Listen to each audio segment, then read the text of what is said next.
പ്രിയ മിത്രങ്ങളെ, ഞാൻ ഇന്നിവിടെ പറയാൻ പോകുന്നത് ഒരു അടിപൊളി കഥയാണ്. ആ കഥയിലേക്ക് നിങ്ങൾ എല്ലാവർക്കും സ്വാഗതം. കഥ ആരംഭിക്കാം. അനിതയും സുജയും ഉറ്റ സ്നേഹിതമാരാണ്. രണ്ടുപേരും വീട്ടമ്മമാർ. പ്രായം ഒരു 40 വയസ്സിനോടടുത്ത് കാണും രണ്ടുപേർക്കും. രണ്ടുപേരുടെയും ഭർത്താക്കന്മാർ ഗൾഫിലാണ്. രണ്ടുപേർക്കും അല്പസ്വല്പ ഉടായ്പൊക്കെ ഉണ്ട്. അന്ന് ഞായറാഴ്ചയാണ്. അതിരാവിലെ തന്നെ അനിത എഴുന്നേറ്റു. എന്തോ വിശേഷമുള്ളതുപോലെ രാവിലെ തന്നെ പുറത്തെ ജോലിയൊക്കെ വളരെ വേഗത്തിൽ ചെയ്യുകയാണ് അവൾ. അവളുടെ ആ ജോലിയിലുള്ള ശുഷ്കാന്തി കണ്ടാൽ തന്നെ അറിയാം എന്തോ വലിയ സന്തോഷമുണ്ടെന്ന്. അനിതയ്ക്ക് 2 കുട്ടികളാണ്. അവരെയെല്ലാം എഴുന്നേൽപ്പിച്ച് കുളിക്കാനൊക്കെ പറഞ്ഞു വിട്ടേച്ച് പുറത്തെ ജോലിയൊക്കെ വളരെ വേഗത്തിൽ ചെയ്യുകയാണ് അവൾ. എന്നിട്ട് അടുക്കളയിലേക്ക് കയറി. അടുക്കളയിൽ ചെന്ന് ചായ ഇട്ടതിന് ശേഷം വടയുണ്ടാക്കാനുള്ള മാവെല്ലാം കുഴച്ചു വെച്ചു. അപ്പോഴാണ് ഫോൺ ബെല്ലടിച്ചത്. ചെന്ന് നോക്കിയപ്പോൾ സുജ. എന്താടി രാവിലെ? നീ എന്തെടുക്കുവാ? സുജ ചോദിച്ചു. ഞാൻ പിള്ളേർക്ക് കഴിക്കാൻ വേണ്ടി വട ഉണ്ടാക്കിക്കൊണ്ടിരിക്കുക, അനിത പറഞ്ഞു. സുജ ചിരിച്ചു.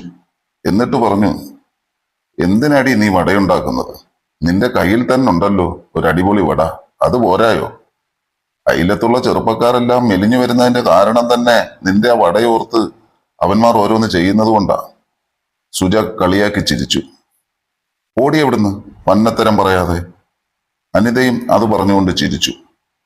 ആ, സാറ് വിളിച്ചതിന്റെ കാര്യം മനസ്സിലായി. ഞാൻ നിന്നെ അങ്ങോട്ട് വിളിക്കാനിരിക്കുകയായിരുന്നു. എന്താടി കാര്യം? സുജ ചോദിച്ചു. ഒരു സന്തോഷ വർത്തമാനമുണ്ട്. ഇന്ന് രാവിലെ ഒരു 11 മണിയാകുമ്പോൾ നീ ഇങ്ങോട്ട് പോരെ മോളെ. ലാലിനെ ഞാൻ വിളിച്ചിട്ടുണ്ട്, അവൻ വരാമെന്ന് പറഞ്ഞു. ആണോ? സൂജ സന്തോഷം അടക്കി പിടിച്ചുകൊണ്ട് ചോദിച്ചു. ഹോ, എത്ര നാളായടി പെണ്ണെ. പെണ്ണിന്റെ ഒരു ഇളക്കം കണ്ടോ? അവൻ നിന്നെപ്പറ്റി ചോദിച്ചു. കഴിഞ്ഞ തവണത്തെ നിന്റെ പെർഫോമൻസ് അതുപോലെ ആയിരുന്നല്ലോ. അതവനങ്ങ് ഇഷ്ടപ്പെട്ടെന്ന് തോന്നുന്നു, അനിത കളിയാക്കി പറഞ്ഞു. ഓടി എവിടുന്ന്? നീ മോശക്കാരിയൊന്നും അല്ലായിരുന്നു. ഞാൻ വിചാരിച്ചു നീ ആ ചെറുക്കനെ കൊല്ലുവെന്ന്. സുജ ചിരിച്ചു. എന്നിട്ട് ചോദിച്ചു, ഡീ, പിള്ളാര് ഇന്ന് ഞായറാഴ്ച അല്ലയോ, വീട്ടിൽ കാണുമല്ലോ. അവരെ എവിടെ പറഞ്ഞു വിടും? അനിത പറഞ്ഞു. അതൊന്നും നീ നോക്കണ്ട, അതൊക്കെ ഞാൻ നോക്കിക്കോളാം മോളെ. അതൊന്നും ഒരു കുഴപ്പവുമില്ല. എനിക്ക് ഹോസ്പിറ്റലിൽ പോകണമെന്നും പറഞ്ഞ് രാവിലെ തന്നെ അവരെ ഞാൻ വീട്ടിലേക്ക് പറഞ്ഞു വിടും. അവിടെ ആവുമ്പം അമ്മയും അച്ഛനൊക്കെ ഉണ്ടല്ലോ, അവര് നോക്കിക്കോളും. വൈകിട്ടേ വരത്തുള്ളൂ. ആ, എന്നാൽ ഓക്കെ ഡി, ഞാൻ റെഡിയായി ഇപ്പോൾ തന്നെ ഇറങ്ങാം, സുജ ചിരിച്ചുകൊണ്ട് പറഞ്ഞു. എന്തോ പറയാനാ, ഇവൾക്ക് എന്തോത്തിന്റെ സോക്കേടാ ഇത്, അനിത പറഞ്ഞു. ശരി, നേരിൽ കാണാം മോളെ. അനിത ഫോൺ കട്ട് ചെയ്തു. ഒരു 9:30 ആയി കാണും. സുജ പാഞ്ഞു പറിച്ച് അനിതയുടെ വീട്ടിലെത്തി. ഒരു കള്ളച്ചിരിയൊക്കെ ചിരിച്ചുകൊണ്ടാണ് സുജ കയറി വന്നത്. ഓ, പെണ്ണിന് ഇരിക്കപ്പുറതിയില്ലെന്ന് തോന്നുന്നല്ലോ, അനിത ചോദിച്ചു. അതുമല്ല, പെണ്ണങ്ങനെ ഒരുങ്ങി അങ്ങ് സുന്ദരിയുമായി. ഇപ്പോൾ ലാലിന് നിന്നെ കാണുമ്പോൾ തന്നെ ഏതാണ്ടൊക്കെ തോന്നും.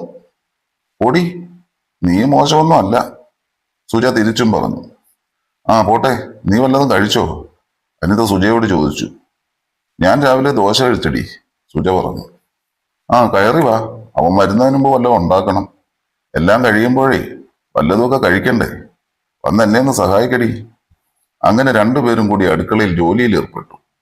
ഒരു 11:30 ആയിട്ടും ലാലിന്റെ അനക്കമൊന്നുമില്ല. അവനെ ഒട്ട് കാണുന്നുമില്ല. സുജ ചോദിച്ചു, എന്താടി അവനെ കാണാത്തത്? അവനിനി വരുത്തില്ലേ? നീ അവനെ ഒന്ന് വിളിച്ചേ. അവനിനി പറഞ്ഞു പറ്റിക്കുവാണോ? ഒന്ന് അടങ്ങടി, അവൻ വരും. അനിത അതും പറഞ്ഞുകൊണ്ട് ഫോൺ എടുത്ത് ലാലിനെ വിളിച്ചു. ഫുൾ ബെല്ലടിച്ച് കട്ടായി. ലാൽ ഫോൺ എടുത്തില്ല. സുജയുടെ മുഖം ആകെ മങ്ങി. അവൻ ബൈക്കിലായിരിക്കും എടി, അതാണ് ഫോൺ എടുക്കാത്തത്. നീ വിഷമിക്കണ്ട, നിനക്ക് എന്താ ഇത്, അനിത പറഞ്ഞു. അത്രയ്ക്കങ്ങ് വയ്യാങ്കിൽ ബാ, അനിത തിരിച്ചുകൊണ്ട് സുജയെ കളിയാക്കി. അപ്പോഴതാ മുറ്റത്തൊരു ബൈക്കിന്റെ ശബ്ദം. സുജ ചാടി എഴുന്നേറ്റ് പുറത്തേക്ക് ഓടി. പക്ഷെ എന്തോ പറയാനാ, ഈ പെണ്ണ് എന്തോ ഈ കാണിക്കുന്നത്? അനിത പുറപുറത്തുകൊണ്ട് പുറകെ ചെന്നു. ലാലാണ്. അവൻ ചിരിച്ചുകൊണ്ട് അകത്തേക്ക് കയറി വന്നു. വന്ന പാടെ സുജയ ഒരു നോട്ടം. അല്ലേ, എന്തുവാ ചേച്ചി, ഇന്നാൾ വന്നതിനേക്കാൾ തടിച്ചങ്ങ് കൊഴുത്തല്ലോ. രണ്ടുപേരും തടിച്ചിട്ടുണ്ട്, ലാലൊരു കള്ളച്ചിരി ചിരിച്ചുകൊണ്ട് പറഞ്ഞു. ആ, നീയും മോശമൊന്നും അല്ല, നല്ലപോലെ വണ്ണം വെച്ചിട്ടുണ്ട് നീയും, സുജ പറഞ്ഞു. രണ്ടുപേരും അകത്തേക്ക് പോയിക്കോ, ഞാൻ ചായ ഇട്ടുകൊണ്ട് വരാം, അനിത കളിയാക്കി രണ്ടുപേരെടുത്തും പറഞ്ഞു. സുജേ, ഒരു കാര്യം ഞാൻ പറയാം, നീ ചെറുക്കനെ കൊല്ലല്ലേ. നീ ആ രീതിയിലാണ് ഇവിടെ നിന്നത്, എനിക്കും കൂടി സ്വല്പം വെച്ചേക്കണേ. അതും പറഞ്ഞ് അനിത അടുക്കളയിലേക്ക് പോയി. അല്പം കഴിഞ്ഞ് ചായ ഇട്ടുകൊണ്ട് അനിത റൂമിലേക്ക് ചെന്നു. ചെന്നപ്പോ അവിടെ കണ്ട കാഴ്ചയോ, ആർക്കു വേണം ചായ, രണ്ടുപേരും അരങ്ങ് തകർക്കുകയാണ്. ഇത് കണ്ട് അനിതയ്ക്കും ആകെ കോരിത്തെരിച്ചു. അനിതയും പിന്നെ മറ്റൊന്നും ചിന്തിച്ചില്ല. ചായ ടേബിൾ വെച്ചേച്ച് അനിതയും പതുക്കെ കട്ടിലേക്ക് ഇരുന്നു.